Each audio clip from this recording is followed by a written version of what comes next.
Gran programa traído a ti por Cúspide Capacitación.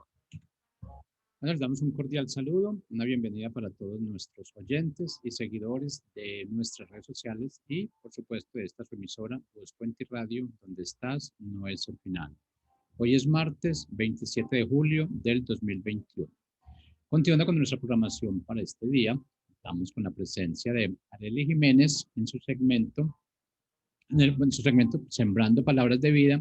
Nos trae un tema bien importante e interesante para el día de hoy, pero pues dejemos que sea ella quien nos presente su tema. Arely, ¿cómo estás? Bienvenida. Muy bien, muchas gracias. Gracias por este espacio y contenta de poder compartirlo con ustedes en este día también.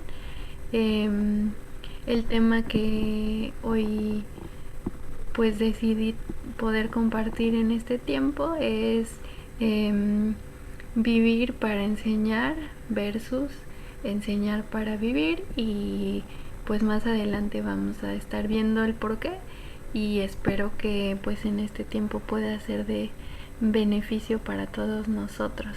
Entonces pues me gustaría poder comenzar leyendo Mateo 5 como hace unas semanas, y estamos con alguien que se pudo conectar en la semana pasada en este mismo segmento. Platicábamos un poco sobre este capítulo de Mateo 5, entonces lo voy a leer nuevamente. Dice el libro de Mateo, el capítulo 5: cuando Jesús vio a la multitud, subió al monte y se sentó. Entonces sus discípulos se le acercaron, y él comenzó a enseñarles diciendo: bienaventurados los pobres en espíritu, porque de ellos es el reino de los cielos. Bienaventurados los que lloran, porque ellos recibirán consolación. Bienaventurados los mansos, porque ellos heredarán la tierra. Bienaventurados los que tienen hambre y sed de justicia, porque ellos serán saciados. Bienaventurados los misericordiosos, porque ellos serán tratados con misericordia. Bienaventurados los de limpio corazón, porque ellos verán a Dios. Bienaventurados los pacificadores, porque ellos serán llamados hijos de Dios.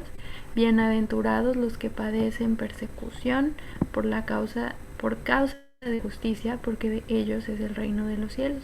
Bienaventurados serán ustedes cuando por mi causa los insulten y persigan y mientan y digan contra ustedes toda clase de mal. Gócense y alégrense, porque en los cielos ya tienen ustedes un gran galardón, pues así persiguieron a los profetas que vivieron antes que ustedes.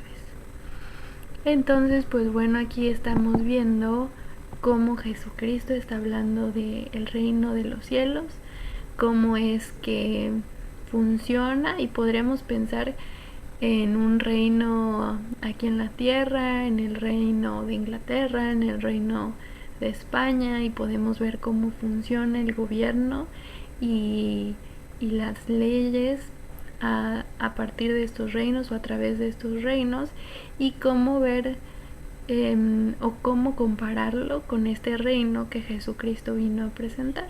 Y podríamos pensar que es un reino que va un poco en contra de la cultura o de lo que normalmente pudiéramos pensar o ver en los reinos comunes aquí en la tierra, que buscan pues expandirse y buscan conquistar, pero muchas veces a costa de pues el daño de quizás otras culturas o otros pueblos.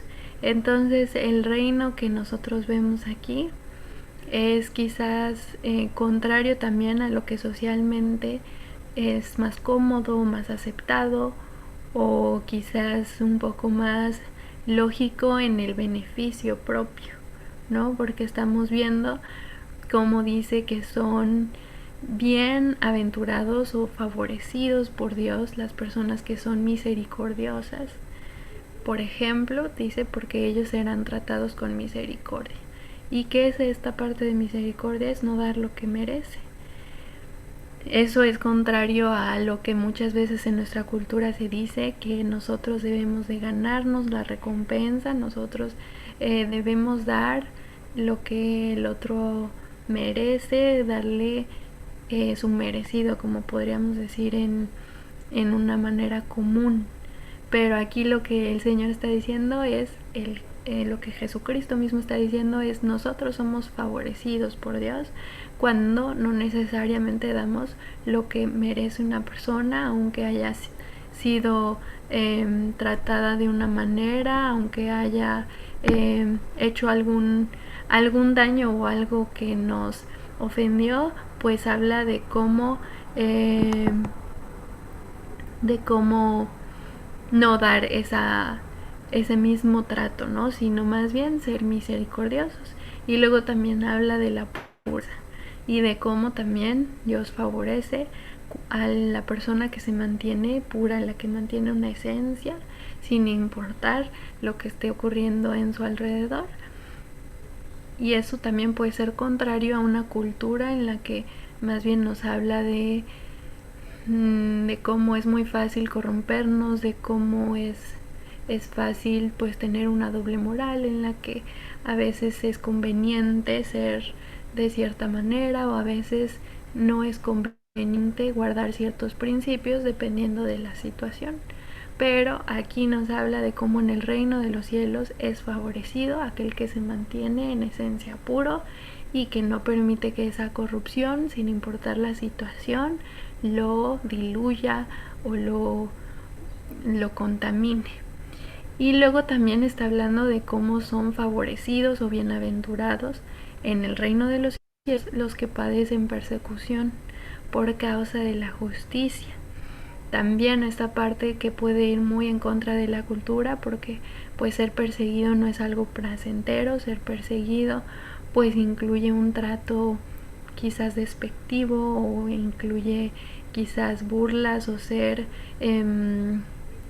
pues como justamente lo dice la palabra, ser perseguidos por causa de hacer lo que es correcto, lo que es justo, lo que es recto delante del Señor. Esas personas podemos ser favorecidas dentro del reino de los cielos, aunque quizás no siempre el ser misericordioso, el ser puro, el ser perseguido nos favorezca dentro de un reino terrenal o de una cultura aquí en el planeta y en la sociedad en la que vivimos. En el reino de los cielos sí hay una promesa de que hay bendición y de que hay el favor de parte de Dios. Entonces vemos cómo es un reino que funciona muy diferente, el reino de los cielos, a los reinos que podemos ver gobernados por reyes y personas aquí en la tierra que muchas veces tienen algún interés particular o pues simplemente se han corrompido también. Entonces lo que Jesucristo vino a hacer fue aquí en la tierra el tiempo que Él estuvo, es que Él vino a mostrar una mejor manera de vivir. Hasta ese momento el hombre parecía conformarse con menos al diseño que Dios le había dado. Por ejemplo, daba ojo por ojo y diente por diente, se cobraba venganza por sí mismo, veía por sus intereses, luchaba por su propio beneficio. Y Dios lo que quería era venir a mostrar que tenía alguna manera más excelente para nosotros poder vivir, que es, si bien nos podíamos conformar con simplemente seguir viviendo de acuerdo a la cultura y a lo que se esperaba de las personas, Él tenía todavía una manera más excelente y mucho más plena para nosotros poder vivir. Y un ejemplo en la actualidad de eso para nosotros podríamos compararlo con una persona mayor o una persona que no está en mucho contacto, por ejemplo, con la tecnología de hoy en día. Por poner un ejemplo, pues la gente mayor que quizás no está tan familiarizada con este tipo de aparatos tecnológicos, puede que, por ejemplo, tenga un dispositivo celular, pero que solamente aproveche algunas de las funciones del celular. Por ejemplo, en mi caso particular, tengo una abuelita que ella tiene un celular, tiene un dispositivo, pero simplemente lo usa como reloj, porque todo lo demás, todas las demás funciones, no las conoce y le parecen muy difíciles, y además pues no tiene interés de de usar las demás funciones. Entonces simplemente se limita a usarlo como un reloj. Ahora, ¿qué sucede o cómo lo podemos comparar nosotros también ahora con esta parte del reino de los cielos? Y lo que Jesucristo nos vino a enseñar es que igualmente el Señor del cielo y la tierra, Dios mismo, fue nuestro creador y fue el que nos dio la vida, y Él conoce todas las maneras y todo el propósito completo por el cual fuimos creados. Pero a veces quizás simplemente nos estamos conformando con vivir en una área de nuestras vidas plenamente, o en crecer en una área de nuestras vidas y mejorar y desarrollarnos, pero el propósito y el plan que Dios tiene para cada uno de nosotros es mucho más completo que quizás solamente un área en la que ahorita nosotros nos podemos conformar con vivir bien, no sé, en lo familiar o en nuestro trabajo o en nuestros estudios, en una área que nos va bien en nuestras vidas y nos conformamos porque decimos, bueno, me está yendo bien, entonces creo que puedo seguir viviendo sin necesidad de Dios, o sin necesidad de conocer quién es este Jesucristo, o de la religión, como podríamos llamarlo. Pero aquí lo que vemos es que más bien Jesucristo nos vino a mostrar que el plan que Dios tenía para cada uno de nosotros es mucho más completo y mucho más vasto de lo que a veces nos podemos conformar, y que Él quiere que podamos ser plenos en todo ese propósito que Él tiene y diseño que tiene para cada uno de nosotros, y no solamente en una sola pequeña área conformarnos. Y esto es lo que Jesucristo vino a enseñar muchas veces, que no nos conformáramos simplemente pues con un estándar social, sino que pudiéramos ir más allá. Y entonces vemos también otro factor muy importante que podemos resaltar aquí, es que habla del reino de los cielos en el versículo 12, pero usa un tiempo verbal que es el presente. Y entonces dice, porque su recompensa, si hacen todas estas cosas o si viven de esta manera, dice, su recompensa es grande en el cielo. Y algo que aquí podemos resaltar es que habla de es en presente. Y muchas veces pensamos que también esta parte de poder conocer más a Dios y poder tener una relación personal con Él y poder realmente conocer quién es este Jesucristo es algo que puede afectar un destino futuro, pero no, muchas veces no nos damos cuenta cómo eso afecta en el presente. Entonces este versículo 12 de Mateo 5 dice, gócense y alégrense, porque en los cielos ya tienen ustedes un gran galardón o una recompensa, pues así persiguieron a los profetas que vivieron antes que ustedes. Aquí está hablando, como les decía, en presente. ¿Qué quiere decir? Que está hablando de una realidad que afecta en el hoy, y no hasta un día en el que se acabe nuestro tiempo en la tierra, en el que muramos, en el que pues sí, se acaben nuestros años aquí en la tierra, sino que es una realidad que afecta en el hoy. Y a veces pensamos que el reconocer y aceptar a Jesucristo como Señor y Salvador es una cuestión religiosa, que afecta a un destino después de la muerte. Pero por lo que leemos y vemos en la vida de Jesucristo, en lo registrado en la Biblia, Jesucristo buscaba transformar vidas en el tiempo que estaba aún con vida, y no tan solo para cambiar un destino futuro, sino una realidad presente. Por eso el título del día de hoy que decidí ponerle a este tiempo es enseñar para vivir contra o versus vivir para enseñar. Un buen maestro, ¿qué pasa? No debería enseñar solamente para ganarse la vida, porque recibe un salario, porque pues le tocó ser maestro, sino que más bien el maestro que trasciende vive para enseñar, porque todo lo que enseña es a través de un ejemplo de vida y trasciende para transformar vidas. Jesucristo fue mucho más que solo un maestro, pero aún de su vida podemos aprender a ser mejores maestros y mejores alumnos, que era una introducción que tocábamos la semana pasada, que es qué es ser un buen maestro y qué es ser un buen alumno, y cómo esto nos afecta en el día de hoy, porque todos estamos enseñando intencional o sin darnos cuenta a la generación que viene después de nosotros, y también todos los días estamos aprendiendo de nuestro entorno, estamos aprendiendo de las generaciones más arriba y aún de las que también están por detrás de nosotros. Todos nos vemos envueltos diariamente, no solo en un contexto formal, sino también en la vida diaria, en un proceso de estar aprendiendo, pero también de estar enseñando.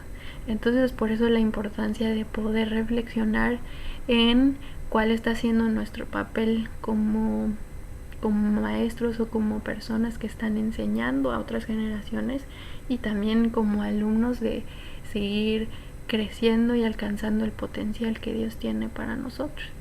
Entonces, Jesucristo enseñó cuestiones de vida que tenían un significado presente para sus discípulos.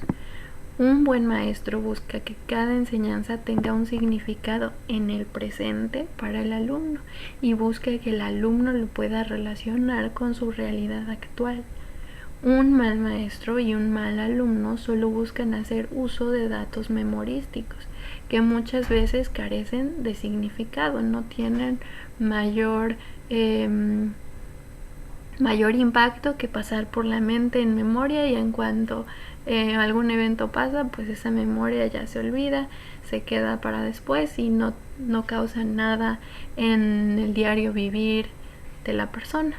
Un ejemplo de esto que también les quiero poner es, para verlo de una manera práctica, es ponerles esta ilustración en la que yo les puedo decir como vamos a imaginar maestra de clase, aprende de grupo, decir, bueno, el día de hoy vamos a ver acontecimientos importantes de 1847. Puedo dejarlo así nada más al aire, dar algunos datos y luego la siguiente semana preguntarlos, y probablemente no los puedan recordar porque es unos datos memorísticos que no causaron mayor impacto, pero cuanto más detalle y más ilustración y más relación lo pueda poner con las situaciones actuales de la persona, va a ser más fácil que lo pueda recordar. Si yo les digo que en 1847 fue cuando Benito Juárez, por primera vez antes de ser presidente, se convirtió en gobernador de Oaxaca. Entonces ya estoy dando un dato más porque es algo que se relaciona con nosotros, quizás los que somos mexicanos. Pero luego, si no somos mexicanos, también les puedo decir un evento todavía también que trasciende más para el mundo y para nosotros en el día de hoy. Si les digo que en ese mismo año, 1847, fue cuando Thomas Alva Edison nació. ¿Y quién fue Thomas Alva Edison? Pues nada más y nada menos que la persona que descubrió o que investigó o que inventó acerca de la lámpara incandescente. O sea, si tú hoy estás en tu auto o estás en tu casa, estás en el trabajo y volteas a ver a donde sea, pues tienes un foco, ¿no? Entonces ese foco pues llega o tiene una trascendencia desde este año, desde 1847, porque nació la persona que lo iba a inventar. Entonces ya tenemos todavía más datos, y si yo estuviera presente con cada uno de ustedes y les muestro ilustraciones de diferentes tipos de focos, de diferentes tipos de lámparas incandescentes, pues también les puedo poner todavía más ilustraciones de cosas con las que pueden relacionarlo. Y quién no se ha visto no ha necesitado de un foco, todos hemos necesitado de un foco para poder ver. Entonces es algo que todavía más fácil podemos recordar. Y ahora, para que podamos recordar exactamente qué año, que a veces los números son más difíciles de recordar, podemos usar también una técnica. Primero decimos, bueno, está el 1847. Primero tenemos un 18, que es la mayoría de edad, por lo menos en algunos países. La mayoría de edad es a los 18 años, entonces ya podemos recordar que primero va un 18. Luego tenemos un 4. ¿Cuántas llantas tiene una cuatrimoto? Podemos pensar en una cuatrimoto, sabemos que tiene 4 llantas, ya tenemos el tercer número, y el cuarto número pues son los días de la semana. Entonces quizás no sea más difícil recordar un número, pero cuando recordamos y ponemos en orden, quizás aún en imágenes en nuestra mente pensamos en la mayoría de edad, en llantas, cuántas llantas tiene una cuatrimoto y cuántos días tiene a la semana, pues ya recordamos cada uno de esos números, los juntamos y es 1847. Ahora, ¿qué fue lo que quizás si yo les pregunto qué año pasaron cada una de estas cosas, esta vez sea más fácil en una semana preguntarlo, porque ya tienen todos estos datos con los que pueden relacionarlo, y busqué maneras también de que se acercara algo que los impacte en el día de hoy, que es pues el foco, quien inventó el foco, y luego pues maneras de recordar el número del año. Entonces este es simplemente un ejemplo de cómo es necesario que para nosotros poder retener algo y poder realmente aprender algo, es muy importante que lo podamos relacionar con algo que nos afecte en el presente y con alguna realidad que sea cercana a la que hoy en día vivimos cada uno de nosotros. Y Jesucristo, pues evidentemente al saber esto, él hacía uso de esas cosas. Por eso en las enseñanzas de Jesucristo vemos también que él usaba cosas o ejemplos de lo que la gente en ese momento conocía, y les hablaba también de cómo eso les afectaba en el presente y no solamente cómo quizás en el futuro eso podía afectar, porque si el hecho de que Jesucristo haya venido a la tierra solo afecta para el destino que tenga el día que tú y yo muramos, pues entonces realmente pues el día de hoy puede no preocuparnos ese tema, pero la realidad es que él vino no solamente para afectar a un destino cuando tú y yo muramos, sino para que en nuestro tiempo aquí en la tierra pudiéramos vivir de una manera plena. Y entonces si seguimos nosotros en el capítulo 5 de este mismo libro que es Mateo, un versículo más, en el versículo 13 dice: ustedes son la sal de la tierra, pero si la sal pierde su sabor, ¿cómo volverá a ser salada? Ya no servirá para nada, sino para ser arrojada a la calle y pisoteada por la gente. Entonces está aquí Jesucristo poniéndoles un ejemplo también muy claro de algo que usaban ellos a diario quizás, y si no diario, pues sí comúnmente, que es la sal, y les está diciendo: ustedes son como la sal. A sus discípulos, a las personas que eran sus aprendices, sus seguidores, les dice: ustedes son sal. ¿Por qué les dice ustedes son sal? La sal, ¿qué funciones tiene? Y entonces ellos tenían que empezar a meditar y a pensar qué características tenía la sal para saber por qué es que les decía que ellos eran como la sal. Y entonces vemos que la sal ayuda a preservar alimentos, a conservar, pero también da sabor. Entonces aquí pues Jesucristo, a través de un ejemplo muy cotidiano, les daba haciendo ver que ellos eran los que iban a poder lograr que en esta tierra pudiera conservarse la esencia de lo que Dios quería para el ser humano, que eran las personas que iban a dar sabor o a poder cumplir con el propósito que Dios tenía para el ser humano en general aquí en la tierra, en el tiempo que Dios nos ha puesto a cada uno en las diferentes generaciones. Y pues Jesucristo aquí vemos como él enseña con un ejemplo conocido, con algo fácil de recordar, pero que tenía un significado profundo. Entonces, ¿cuál podría ser nuestro reto el día de hoy? Nuestro reto como maestros, que ya vimos que no necesariamente al utilizar esta palabra de maestro y alumno nos estamos reduciendo a un contexto escolar o a una sala de clases o un salón, sino que más bien a nuestro diario vivir podernos dar cuenta que todos estamos siendo de ejemplo o enseñando con nuestra propia vida a otros, y como también seguimos en este proceso de aprender y crecer como alumnos en general de la vida, ¿no? Entonces, ¿qué reto podríamos nosotros quedarnos en este día con el capítulo 5 de Mateo, con ver cómo Jesucristo habló del reino de los cielos y cómo enseñaba que era un reino que funcionaba diferente, y de cómo también les pone este ejemplo de que ahora los que ya eran seguidores de Jesucristo iban a ser como la sal, que iban a ayudar en este mundo a preservar el fundamento de lo que Dios estaba haciendo aquí en la tierra, y cómo iban a poder seguir ayudando a que este reino de los cielos creciera y permaneciera y no se corrompiera, como al final pues muchas de las personas aún con buenas intenciones se llegaron a corromper, sino que pudieran mantener esa esencia pura en la que pues pueden alcanzar todo el potencial que Dios nos ha dado a cada uno de nosotros como seres humanos. Pues ese es el reto, que como maestros nuestra vida pueda enseñar acompañando nuestras palabras, si es necesario usar nuestras palabras, pero que sea principalmente nuestra vida la que esté enseñando, y que podamos buscar darle un significado con el que las personas se puedan identificar de acuerdo a su realidad, a su contexto de vida.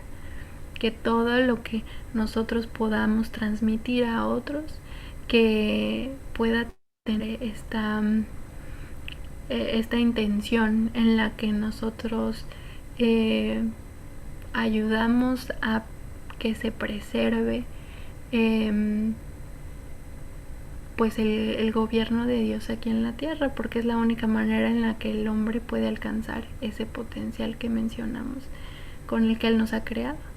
Y como alumnos o como personas que estamos en constante desarrollo y aprendizaje, pues el reto sería que podamos vivir lo que decimos aprender, que no simplemente estemos buscando llenarnos y llenarnos de información y de estar leyendo noticias o de estar viendo las últimas videos, o aún quizás en esta estación que es muy bueno poder escuchar y seguir aprendiendo, pero todavía más allá, que lo podamos relacionar con lo que hoy en día vivimos y aplicarlo, y poder permitir que todo eso que Dios nos sigue enseñando, que pueda seguir transformando nuestra vida y haciéndose parte de nosotros en nuestro diario vivir, y no tan solo se quede en una cuestión mental o memorística, porque al final eso pues va a pasar después de un tiempo, ya no va a quedarse para siempre en nuestra mente, sino que va a ser reemplazado por nueva información, pero en la medida en que permitamos que transforme nuestra vida, entonces es que podemos alcanzar esa plenitud para la cual Dios nos ha creado. Pero necesitamos conocerlo a Él y necesitamos buscar de Él. Entonces pues eso es lo que en este día quería compartirles en cuanto a la enseñanza, en la manera que vivimos, la manera que aprendemos y que podemos seguir creciendo en esta área también de nuestras vidas. No quiero terminar sin antes recordarles también que el día de mañana continúa la transmisión de este segmento de Sembrando Palabras de Vida, así que los invitamos a también poder sintonizarlo, y pues esperamos que este tiempo también sea un tiempo que puedan disfrutar y aprovechar, y mandarles un saludo y un abrazo a donde estén. Muchas gracias.